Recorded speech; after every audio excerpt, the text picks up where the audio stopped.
High in the Swiss Alps, far removed from the eyes of ordinary people, a gathering takes place every year.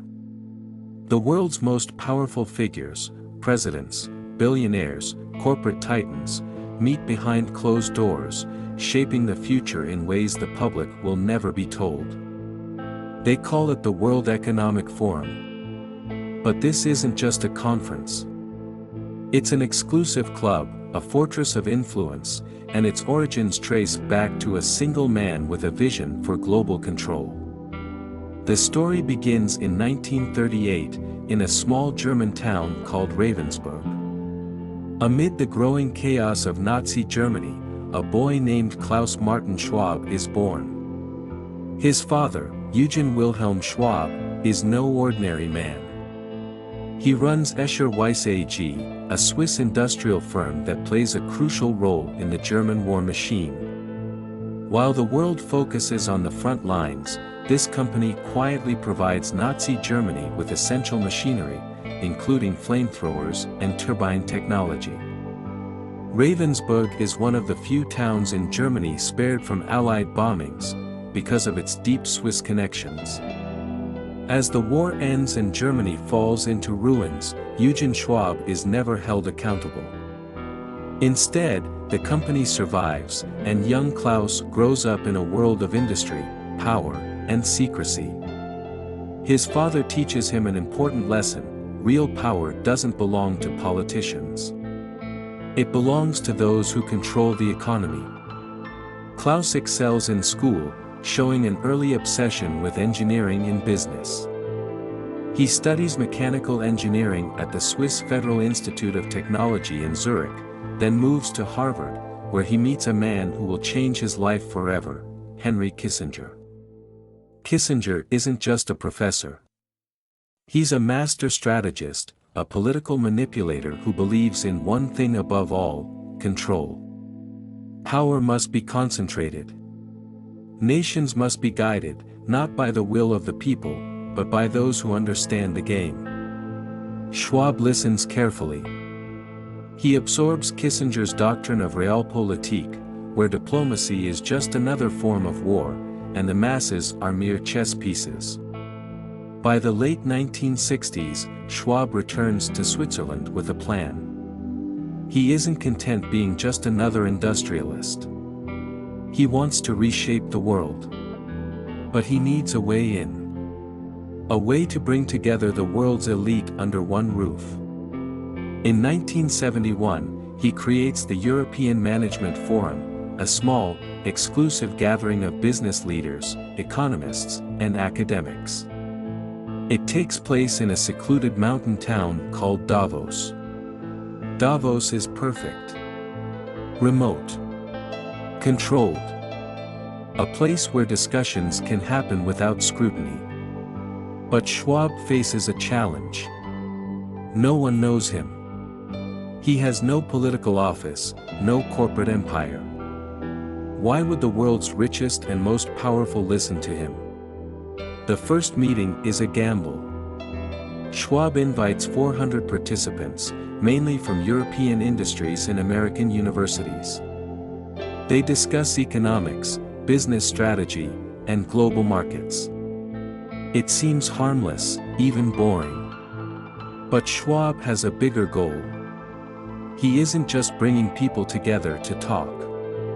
He's creating a network. A new kind of aristocracy, one that transcends borders, politics, and ideologies. The timing is perfect. In 1971, just months after the first Davos gathering, President Richard Nixon shocks the world. He takes the United States off the gold standard, triggering a financial earthquake. Currencies float. Inflation rises. The old rules of economics crumble. The world is in chaos, and chaos creates opportunity. The second Davos meeting in 1972 is different. The stakes are higher. Attendance drops as uncertainty grips the world. But Schwab has learned an important lesson: crises are fuel. He starts inviting more than just business leaders. He brings in politicians, economists, and media figures. If he can position Davos as the place where global problems are solved, then world leaders will have no choice but to attend. By the mid-1970s, the European Management Forum is no longer just about business. It's about power. Schwab begins shaping a new ideology, one that will define his vision for the future: stakeholder capitalism. The idea is simple but deceptive. Instead of businesses serving just their shareholders, they should serve multiple stakeholders, governments, communities, and the global economy. It sounds noble. But in reality, it's a clever rebranding of corporate control. If corporations are responsible for shaping societies, then those who run the corporations, the Davos elite, become more powerful than any government. By 1987, Schwab officially renames the European Management Forum to the World Economic Forum. It's no longer just about Europe. It's about the world. Davos is now the epicenter of elite influence, where deals are made, policies are shaped, and the future is decided. But something darker is happening beneath the surface. As Schwab's club grows, so does the secrecy. The meetings become more exclusive. The discussions become more ambitious. By the 1990s, Davos isn't just about economics anymore. It's about global governance. It's about who controls what. The idea of a world government, run not by elected officials, but by an elite class of technocrats and billionaires, begins to take shape. Schwab watches as world leaders, CEOs, and billionaires flock to his mountain fortress year after year. They don't just come to talk. They come to strategize. They come to make deals. And the public? The public only sees the press releases, the photo ops, the carefully crafted speeches. Few realize what Davos has become. Fewer still realize where it's headed. This is no longer just a forum. It's the beginning of something much bigger. By the early 1980s, Davos was no longer just a business gathering. It had become something else, something far more powerful. A place where the world's most influential figures met behind closed doors, where billionaires and politicians whispered in hushed tones, where the future was decided long before the public even knew what was happening. And at the center of it all was one man, Klaus Schwab. Schwab had built Davos from nothing. He had turned a small European business conference into a magnet for the world's elite. But he wasn't done yet. He wanted more. More influence. More power. More control. The world was changing. The Cold War had reached its peak. Capitalism and communism were locked in a global chess match. And Schwab saw an opportunity. He realized that if he could position Davos as the place where the West came to strategize, he could insert himself into the very core of global decision-making. It started with small moves. Schwab began inviting not just business leaders but world leaders, prime ministers, presidents, kings. He understood something that few did at the time: politicians came and went, but corporations lasted forever. If he could get CEOs and political leaders in the same room, he could create something new, an alliance between governments and corporations, where both sides benefited. But there was a problem. Davos was still seen as just a European event. If Schwab wanted real power, he needed to make it global. He needed to bring in America. Enter Henry Kissinger. Kissinger, already a legend in the world of geopolitics, was one of Schwab's biggest influences. He understood power in ways that few did. To him, diplomacy wasn't about peace, it was about control. The art of making sure your side always had the upper hand. And Kissinger had a plan for Davos. He began introducing Schwab to some of the most powerful figures in America, men who ran the banks, the oil companies, the media. These weren't just rich businessmen. They were the architects of the global economy. Schwab took notes. He listened. He learned. And then, he made his next move. The message was clear: this was no longer just about Europe. This was about the entire planet. And the timing couldn't have been better. That same year, global markets were hit with one of the worst crashes in history. The stock market plunged. Panic spread. Politicians scrambled for solutions. And suddenly, Davos became more important than ever. It wasn't just a forum anymore, it was a crisis response center. A place where the world's most powerful people gathered to figure out their next move. Schwab capitalized on the moment. He positioned himself as the man who could help world leaders navigate economic turmoil. And they listened. Davos became the place where economic strategies were crafted, where financial policies were set, where the rules of global capitalism were rewritten year after year. And then came the 1990s. The Berlin Wall fell. The Soviet Union collapsed. The Cold War was over. And with communism defeated, there was only one superpower left standing: global capitalism. This was Schwab's moment. The world was entering a new era, one where multinational corporations would rise above nation-states, where technology would accelerate globalization, where money and power would become more concentrated than ever before. And at the center of it all was the World Economic Forum. It was no longer just a business conference. It was the control room of the global economy. But Schwab wanted more.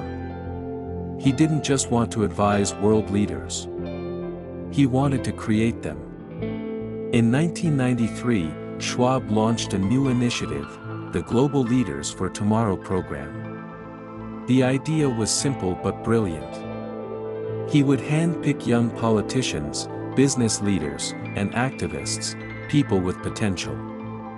He would bring them into the WEF's inner circle, teach them the ways of Davos, and help them rise to power. The program was a success. It produced some of the most influential figures of the modern era, names like Angela Merkel, Emmanuel Macron, Jeff Bezos, and even Bill Gates. Schwab wasn't just influencing the world anymore. He was shaping it. Grooming the next generation of world leaders. Training them in the ideology of global governance. And ensuring that, no matter who was in power, Davos would always be in control. But Schwab wasn't the only one with a vision for the future. Others were watching. And not everyone liked what they saw. As the WEF's power grew, so did the backlash. Critics began to ask questions. Who was really making the decisions at Davos? Why were billionaires and corporate CEOs setting global policy? And what was the ultimate goal of this exclusive club? Schwab had answers. But they weren't for the public. Inside Davos, plans were being made. Plans that would shape the next century. Plans that would redefine capitalism itself. And soon, the world would find out exactly what those plans were. The World Economic Forum was no longer just a place for networking. It had evolved into something much larger, something far more powerful. It was now the command center of the global elite, where world leaders, billionaires, and corporate moguls gathered to shape policies, markets, and even governments. But the true power of Davos wasn't in the speeches or the press releases. It was in the backroom deals, the quiet handshakes, and the whispered conversations that never made the headlines. By the late 1990s, Schwab had built an empire of influence. Davos wasn't just a conference, it was an unspoken agreement among the world's most powerful people, an understanding that they, not the public, would decide the future. And yet, the general public still believed that their elected officials were in charge. That politicians were the ones making decisions that shaped their lives. But if that were true, why did so many of the world's leaders attend the same private meetings, year after year, with the same corporate executives, bankers, and media owners? The answer was simple: Davos was where real power was consolidated. By 1996, something unprecedented was happening behind the closed doors of Davos. Schwab had built a network so vast and influential that it could decide the fate of entire nations. The perfect example: Russia. After the fall of the Soviet Union, Russia was in chaos. The economy had collapsed, and hyperinflation wiped out savings overnight. In the midst of this crisis, a fierce election loomed. The Communist Party, led by Gennady Zhuganov, was gaining momentum. If they won, Russia could return to its Soviet roots, reversing the privatization of industries and nationalizing resources. For the elite at Davos, this was unacceptable. Russia's massive reserves of oil, gas, and minerals were too valuable to be controlled by a socialist regime. The stakes were high. And so, a secret meeting took place, a gathering that would later be known as the Davos Pact. At this meeting, some of Russia's newly minted oligarchs, men like Boris Berezovsky, Vladimir Guzinsky, and Mikhail Khodorkovsky, met with Western financiers and political advisors. The goal? To ensure Boris Yeltsin remained in power at all costs. Money was poured into Yeltsin's campaign. Media networks, controlled by the oligarchs, launched a full-scale propaganda assault against the Communist Party. American political consultants were flown in to strategize his victory. In the end, Yeltsin won re-election with 54% of the vote, but it wasn't really his victory. It was Davos's. The price for this victory was high. In exchange for their support, the oligarchs were given full control over Russia's key industries: oil, gas, banking. It was the biggest transfer of wealth in modern history. A handful of men became billionaires overnight, while the Russian people fell deeper into poverty. This wasn't just about Russia. It was a blueprint. A model that could be replicated anywhere in the world. If Davos could manipulate the fate of a nuclear-armed superpower, what else was possible? By the late 1990s, Davos was no longer just a gathering of elites. It was an engine of global control.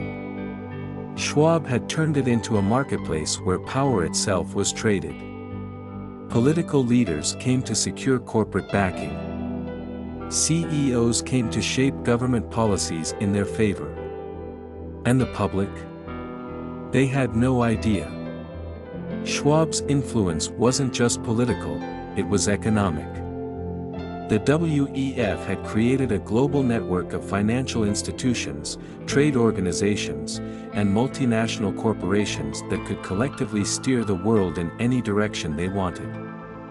Central banks, hedge funds, and tech giants were all part of this web. And Schwab was at the center of it. Then came the rise of a new ideology: stakeholder capitalism.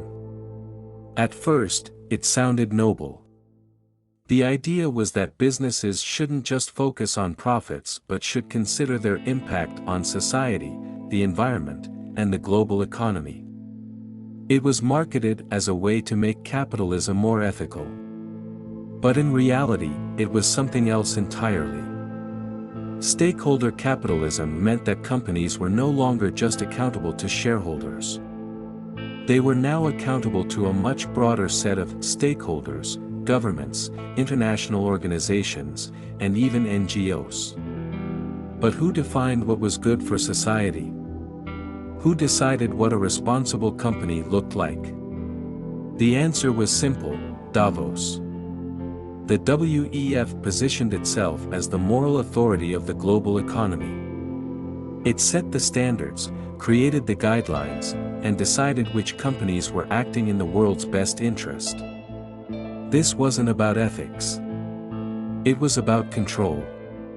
If a company wanted access to global markets, investment capital, and political favor, it had to play by the rules of Davos. Those who resisted, they were left behind. Then came the biggest shift yet, the fusion of corporate power with government authority. Schwab and the WEF began pushing for a closer partnership between business and government. They called it public-private collaboration. In reality, it blurred the lines between elected leadership and corporate interests. Governments no longer set policies independently. They consulted with Davos first. The media played a crucial role in this transformation. Most major news outlets had deep ties to the WEF. Their CEOs and editors attended Davos. Their advertisers were the very corporations that funded Schwab's empire. The result? A global narrative that always aligned with the interests of Davos. Certain topics became untouchable. Certain perspectives were systematically erased. And dissenting voices? Silenced, ridiculed, or ignored. But Schwab wasn't satisfied with just influencing politics and business. He wanted something bigger. He wanted to shape the future of humanity itself. The late 1990s saw the rise of the Internet. It was a technology that could connect the world, democratize information, and give power back to individuals. But that's not how the elites at Davos saw it. To them, the Internet was a threat, unless they controlled it. The WEF began working closely with tech giants to shape the digital future. It promoted regulation that favored monopolies and suppressed competition. It encouraged the development of AI-driven surveillance. It positioned itself as the guardian of cybersecurity and digital governance. Slowly, the dream of an open internet began to fade. The web was no longer a free space. It was being molded into a tool for control. Then came the biggest test yet, the financial crash of 2008. Markets collapsed. Banks failed. Millions lost their jobs and their homes. The system was exposed. The public saw firsthand how a handful of elites had rigged the global economy in their favor. Trust in institutions plummeted. Protests erupted. And for the first time, Davos faced serious opposition. Schwab had a solution. In 2009, he launched a new initiative, the Great Redesign. He called for a restructuring of the global economy to prevent future crises. He spoke of the need for stronger international cooperation, tighter financial regulations, and more corporate responsibility. But in reality, the Great Redesign was just a new name for an old idea, consolidating power in the hands of the few. The financial crisis had shown that global capitalism was fragile. And Schwab knew that the only way to protect it was to make it more centralized, more interconnected, and more dependent on the institutions that Davos controlled. The response to the crisis wasn't to dismantle the system that caused it. It was to strengthen it. To make sure that next time, when the collapse came, the elite would be even more prepared. By the early 2010s, Davos was no longer just an economic powerhouse. It was becoming something much more ambitious, a force shaping the future of society itself. Climate policy, healthcare, education, even human rights. The WEF positioned itself as the ultimate problem solver. The place where the world's greatest challenges were tackled by the world's greatest minds. But beneath the surface, something else was happening. Davos was no longer just about making decisions. It was about enforcing them. Through financial incentives, regulatory pressure, and media influence, the WEF ensured that its vision for the future became reality. Governments followed its recommendations. Corporations aligned with its agenda. And the public? The public had no choice but to adapt. But Schwab had underestimated something. A shift was coming. A shift that no amount of planning could stop. Because for all the power he had accumulated, for all the influence he had built, there was one thing he could never fully control: the people. As global inequality widened, as corporate overreach became more obvious, as individual freedoms were slowly eroded, a new force began to rise.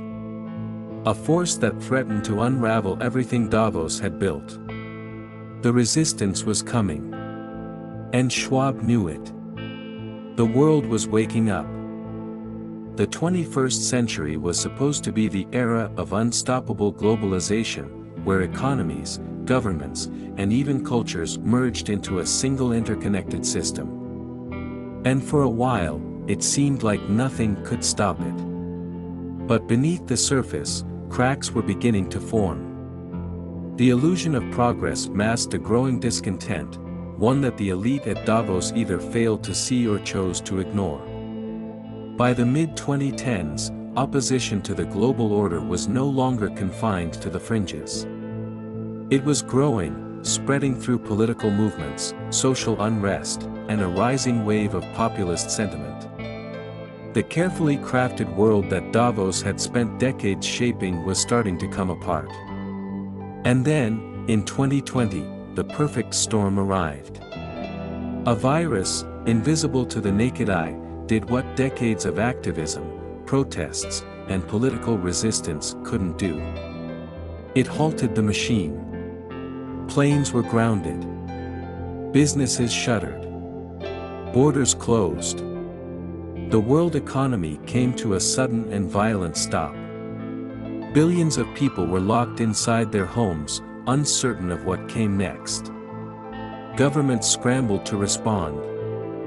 And in the midst of the chaos, Schwab and the WEF saw something else, a once-in-a-lifetime opportunity. In June 2020, Klaus Schwab unveiled what he called the Great Reset.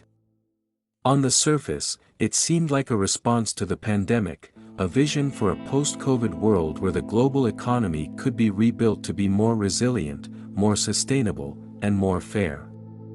But for those paying attention, it was clear that the Great Reset wasn't new at all.